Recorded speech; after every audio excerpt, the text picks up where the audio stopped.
Bonsoir à toutes et à tous, c'est heureux de vous retrouver pour la tranche info en direct sur votre antenne Canal 10 Télévision avec au programme de cette soirée Info 10, le journal local et régional qui sera suivi du Focus, une heure de débrief sur l'actualité. Ce soir, on parlera de concours littéraires, ça se fait rare mais il faut en parler.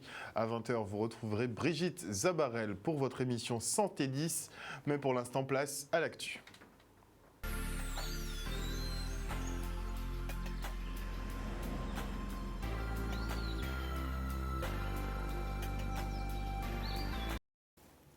Nous sommes le jeudi 15 juillet 2021 et on débute avec le point Covid hebdomadaire qui cette semaine se résume à une infographie puisqu'il n'y aura pas de conférence de presse conjointe de l'ARS et des services de la préfecture. Et donc sur la semaine du 5 au 11 juillet, on compte donc 159 cas positifs. On a en cas cumulé donc 17 373 Guadeloupéens qui visiblement ont été infectés par le Covid-19. On compte 9 hospitalisations cette semaine, 3 nouveaux clusters déclarés et 3 décès en milieu hospitalier. Le taux d'incidence augmente et se rapproche du seuil de vigilance. Préparez-vous, il est à 42,2 pour 100 000 habitants. Le taux de positivité, lui, progresse lentement mais sûrement chaque semaine. Et là, il est fixé à 3,1%. Le facteur de reproduction repasse la barre des 1 et est fixé à 1,10. Et au 13 juillet, les vaccinations visiblement avancent toujours à petits pas. Ici en Guadeloupe, 115 946 injections ont été réalisées au total. Le vaccin le plus communément utilisé est le Pfizer qui compte quand même 108 694 injections. Pour l'AstraZeneca, 5 320 et pour le Moderna qui est aussi disponible en Guadeloupe, on est à 1932 vaccinations. Il ne faut pas oublier que la vaccination est ouverte pour les enfants à partir de 12 ans et en Guadeloupe, 336 adolescents ont été vaccinés à ce jour. Et retour maintenant sur la fête nationale où la commune de Gourbère a célébré le vivre ensemble, un moyen de resserrer les liens, d'apprendre à se respecter et de partager des valeurs communes. Le maire Claude Edmond met l'accent d'ailleurs sur le maintien du niveau social par l'intégration des non-nationaux jugés essentiels durant cette période sombre de crise sanitaire, mais aussi pour toutes les autres crises que connaît la Guadeloupe. Le reportage.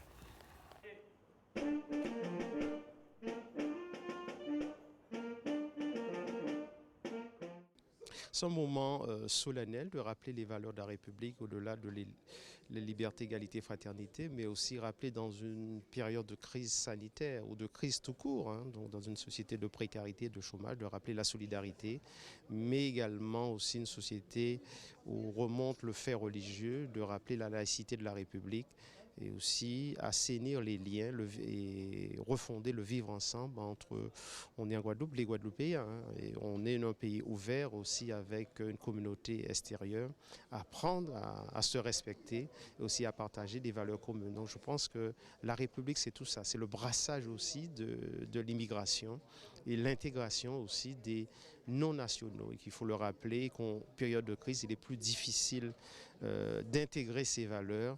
Et ce qui fait la France aujourd'hui de façon plus large, c'est aussi l'apport des étrangers. Donc il est important de le rappeler. Eh bien, le 14 juillet, comme beaucoup de personnes, ça nous inspire le jour de fête. Malgré tout, on a quand même un devoir de souvenir par rapport à cet événement de 1789. Pour moi, ça évoque 3 mots, liberté, égalité, fraternité. Il est important parce que je suis né à Goubert, je suis un Goubérien. Et c'est une fierté pour moi de représenter la commune de Goubert. Et je remercie donc le maire et l'ensemble des conseillers de m'avoir invité à cette manifestation. Et pour moi, c'est un honneur. Et j'espère que les jeunes prendront exemple.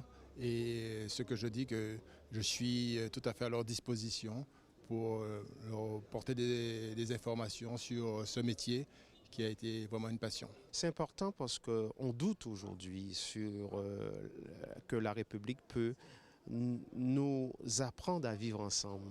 Donc il est important de rappeler ces valeurs quand on doute et aussi de maintenir ce lien social. On doit faire émerger tout ce qui est égalité, fraternité et aussi solidarité. Et malgré la situation sanitaire, la fête du 14 juillet était donc aussi célébrée à la ville des Abîmes. Les élus, les membres de l'association des anciens combattants et la population se sont rassemblés pour fêter la liberté et la démocratie, ce qu'il en reste. Un événement qui contribue à l'exercice de mémoire, celui de l'émancipation du peuple guadeloupéen après la période esclavagiste, puisque effectivement, la prise de la Bastille, ça ne nous regarde pas trop. Le reportage.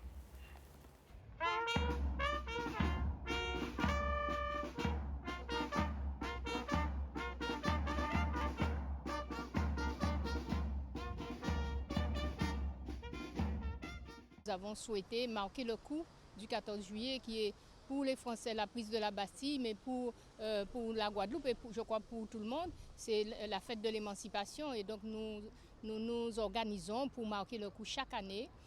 Comme nous marquons le coup le 27 mai sur le monde de la mémoire, ce sont des lieux de mémoire et ce sont des situations de mémoire où on se rappelle qu'à un moment donné, il y a eu un esclavage et qu'à un autre moment, il y a eu l'émancipation. Mais c'est la fête de toutes les libertés, de l'abolition de tous les esclavages. Et c'est ce qu'il faut retenir de cette fête du 14 juillet.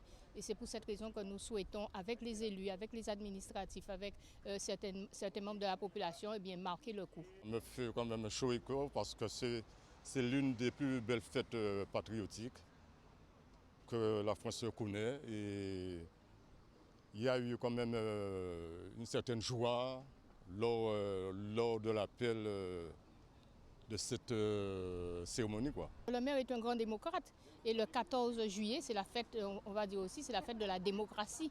Donc pour nous, c'est ce que nous retenons et le maire tient à ce que cette fête soit célébrée. Évidemment, nous sommes dans un contexte difficile de pandémie. C'est une fête un peu restreinte, un peu simplifiée, mais nous tenons à être là et à dire que oui, il faut marquer cette fête du 14 juillet par un rassemblement d'élus, avec le président de l'association des anciens combattants aussi. Il faut toujours garder à l'esprit qu'il ne faut pas oublier les grands événements. Il faut que dans un coin de notre tête, nous gardons en mémoire les événements qui marquent notre histoire, qui marquent notre devenir. Si jamais ça va passer, il faut bien expliquer aux jeunes que ce sont des histoires qui ont été vécues par les anciens, qui nous ont permis d'avoir cette liberté, cette démocratie dans la République. Nous sommes tous des Français, des Guadeloupéens et des Abîmiens.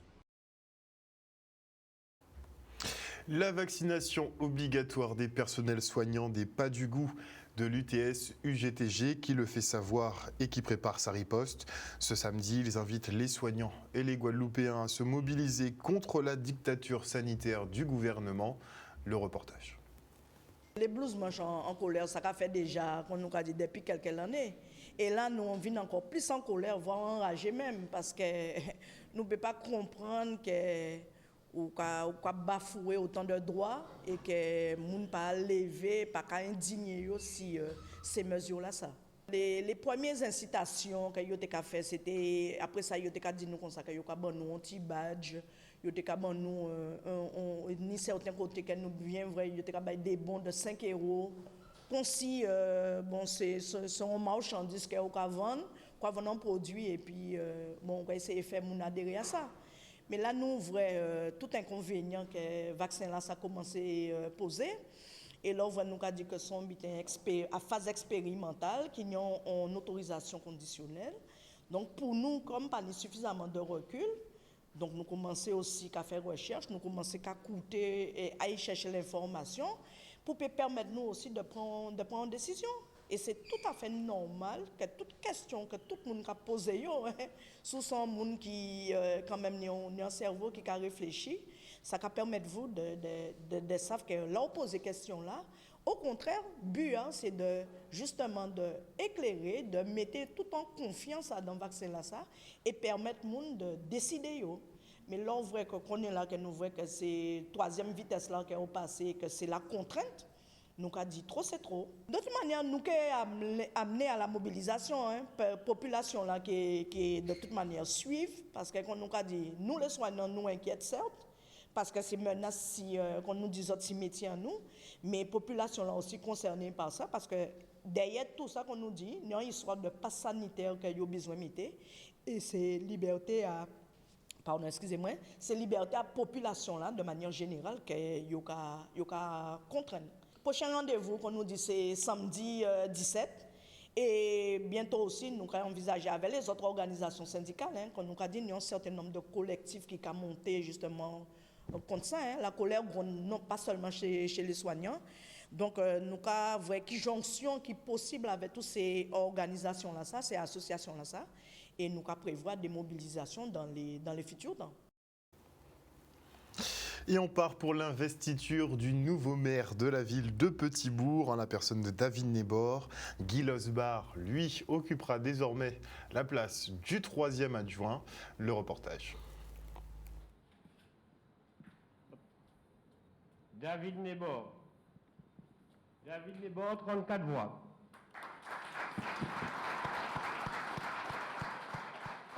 Compte tenu de l'incompatibilité des fonctions et puis aussi pour que la mission soit bien menée. Donc j'ai fait ce choix. Pendant un certain temps, je resterai adjoint pour permettre l'équilibre, faire apporter mon expérience et ma contribution. Mais ma très grande satisfaction, c'est d'aujourd'hui de voir que celui qui a été choisi a été voté à l'unanimité. On a voté à l'unanimité pour lui, les 34 présents.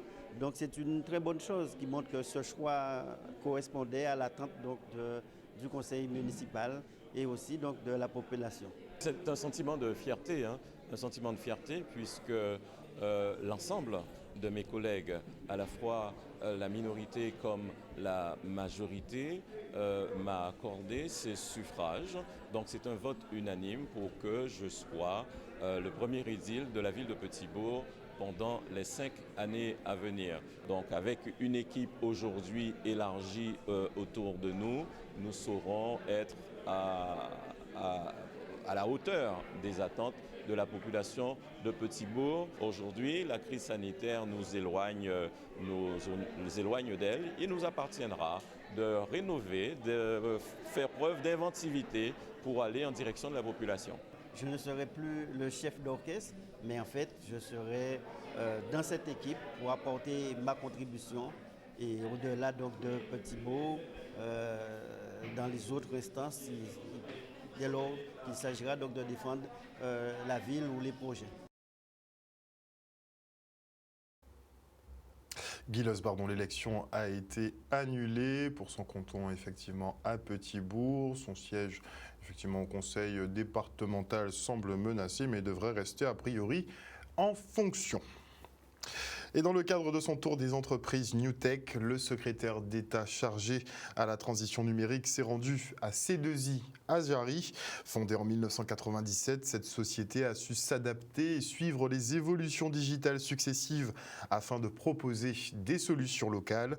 Une ingénierie saluée par Cédric O, notamment pour la création d'outils informatiques pour la gestion de l'eau ou encore la crise Covid. Un dynamisme qui sera renforcé par une mise en réseau des acteurs et une communication plus accrue autour de ces derniers. Le reportage. Ouais, c'était extrêmement important pour 2 raisons. D'abord, on voit à quel point il y a des entreprises qui ont des grandes compétences informatiques en Guadeloupe. Et puis, non seulement ça crée de l'emploi, mais aussi ça offre des solutions. On voit là sur les deux principaux problèmes aujourd'hui d'actualité en Guadeloupe, savoir le problème de l'eau et le problème du Covid. Et bien, on a des solutions extrêmement efficaces, développées localement. Donc à la fois ça crée de l'emploi et puis en même temps ça permet d'offrir des solutions à la Guadeloupe. Nous avons été vraiment très honorés de la visite de Monsieur le ministre. Comme nous avons pu le lui présenter, nous avons des exemples parlants sur le dossier du logiciel que nous avons développé pour l'aide à la gestion de la crise d'eau et sur notre grosse problématique mondiale, la pandémie, avec la demande de l'ARS pour gérer la crise au niveau territorial? Nous, notre volonté d'abord, c'est de mettre en valeur, de saluer le travail de ces entrepreneurs et de ces entrepreneuses. Et puis on aura l'occasion d'en parler tout à l'heure. Je pense qu'il il faut qu'on crée, on contribue à aider à créer cette marque de la Guadeloupe dans la technologie, qu'on les aide à se mettre en réseau, qu'on les aide à communiquer, qu'on les aide à avancer, évidemment au-delà de tout le soutien financier qui est à chaque fois apporté par les collectivités territoriales, mais aussi par la BPI sur l'ensemble des territoires. Aujourd'hui, c'était un grand plaisir pour moi d'être ici à C2I Caraïbes parce que le fondateur, M. Thierry Blaz, a été quelqu'un avec qui j'ai beaucoup travaillé, qui nous a beaucoup accompagnés en matière de formation pour les jeunes, des contrats de professionnalisation, des contrats d'apprentissage pour les jeunes. Et ce qui était fort chez lui, c'est que beaucoup de jeunes qui ont réussi ont intégré C2I aujourd'hui, sont des responsables, des directeurs. Et nous avons voulu aujourd'hui, avec le ministre chargé du numérique, de voir un peu comment les choses ont évolué à C2I Caraïbes, qui est maintenant en Guyane depuis quelque temps et en Martinique. Et surtout, comment ils ont, avec l'État, avec la région Guadeloupe, mis en place des mesures, une digitalisation pour suivre un peu l'évolution de l'eau et du Covid. Et notez d'ailleurs que ça bouge du côté de Guadeloupe Tech, l'incubateur des nouvelles technologies en Guadeloupe, avec le départ de sa présidente Betty Fostal, d'ailleurs directrice d'IPEOS, qui laisse sa place à Sébastien Célestine, donc Monsieur Holmol et Monsieur Librairie Générale. Ils sont tous deux leaders effectivement sur le marché du numérique en Guadeloupe. Donc félicitations à Sébastien Célestine. Et les producteurs locaux ont répondu à l'appel de la terre à l'occasion de l'opération agricole, une rencontre solidaire qui met en relation des acteurs de l'agroalimentaire et l'agrotransformation. Et c'est le rendez-vous se passait à l'exploitation agricole d'Abdon à Sainte-Anne. On a fait le tour, c'était sympa. Regardez.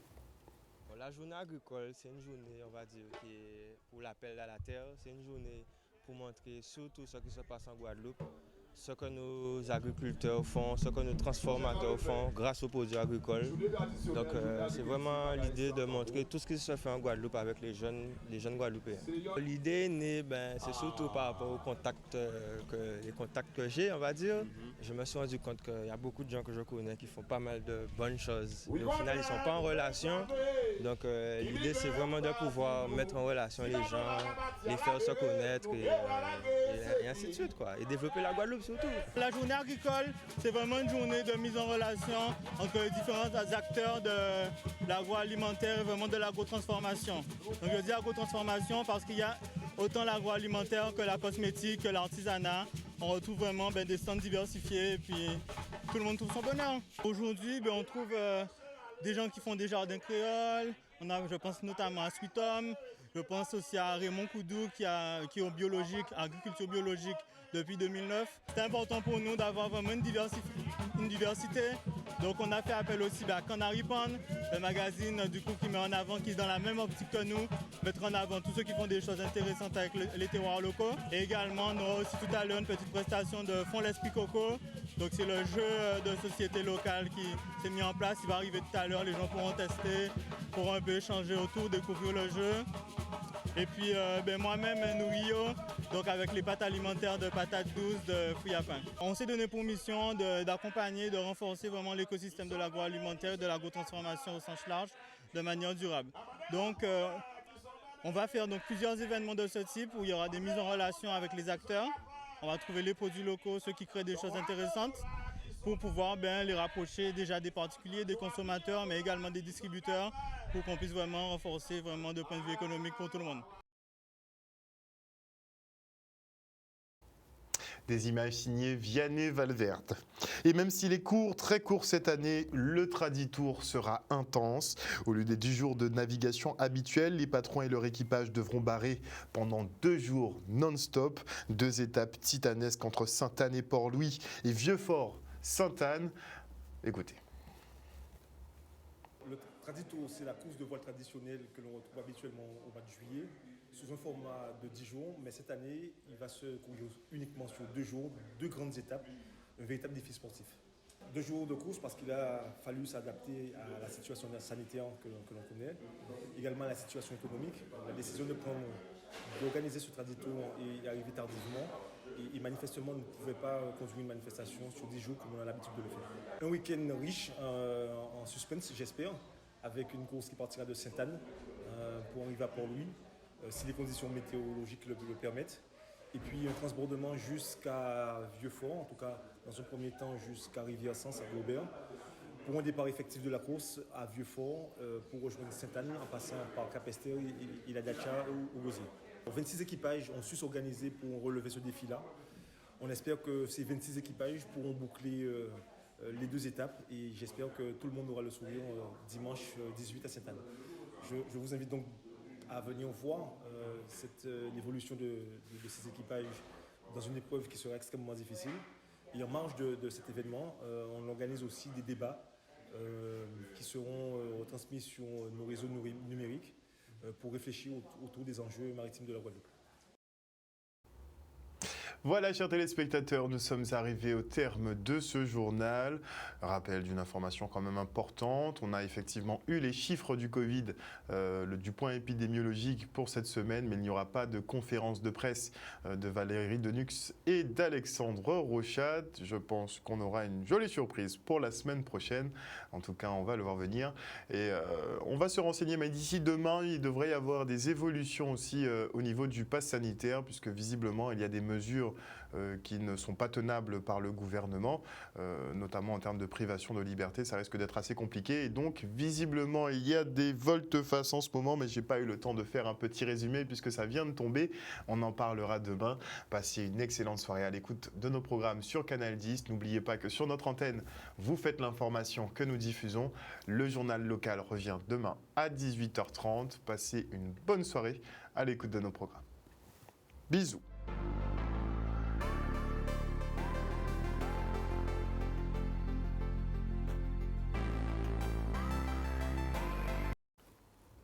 À venir dans la tranche info sur Canal 10 Télévision, le Focus, et nous parlerons de concours littéraires. Oui, il y en a toujours et c'est très important d'en parler.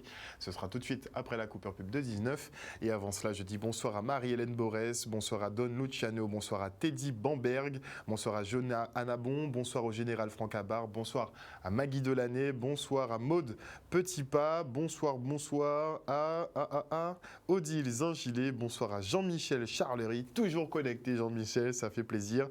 Bonsoir à Viviane Coton, à Patrice Antoine, bonsoir à Dominique Landry, bonsoir à Monsieur Laverdure, qu'on verra très prochainement pour KBM, le mouvement KBM, Capoubouet et Manger. Ils vont nous présenter vraiment leur banque de semences. Donc bonsoir à Monsieur Laverdure, bonsoir à Alain Haine, bonsoir à Mad Trinity et bonsoir à Patrice Mathurin. Félicité.